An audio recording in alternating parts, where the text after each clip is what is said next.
We're going to start this hour with the war in Ukraine. It began when Russia troops invaded that country 1 year ago. Tonight, our time. Russia and many international observers expected that this war would end in weeks or possibly even days. As you know, that did not happen. Instead, Ukraine held on and they fought back, and they are still fighting back. And now the war is entering a second bloody year. It's hard to believe. Charlie D'Agata was in Ukraine's capital at the moment Russia's invasion started. He's there again this morning to take a look back at what happened. Overnight, the lives of millions of people in Ukraine changed forever.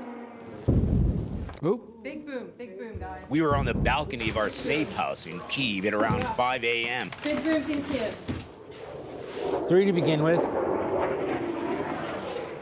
When Russian President Vladimir Putin announced the start of a special military operation. Moments later, thunderous explosions echoed throughout the capital and more cities throughout the country. Europe's biggest invasion since World War II was underway.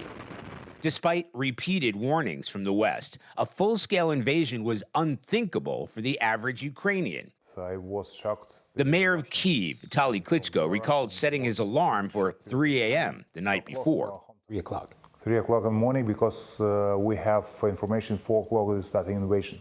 I received a call from military forces, from my friends. The invasion started.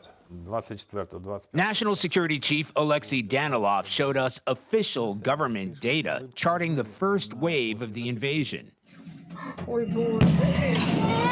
The Russians were launching airstrikes across the nation and ground offensives on multiple fronts. As Russian paratroopers landed at the Hostomel airfield on the outskirts of Kyiv, U.S. intelligence officials predicted the capital itself would fall within 96 hours. The main offensive was expected from the east. We understood that it would be battle for the Donbass. Yes, I think that's what we were all expecting. Yes, but they started everywhere without striking formation. That's why they lose. Ukrainians have criticized government leaders for not warning the public that the invasion was imminent. We are prepared, but we tried to stop the panic in our streets. If we will be in a panic regime, people will be fleeing to the border, and it will be the obstacle for our armed forces to move quickly. Всім доброго ранку.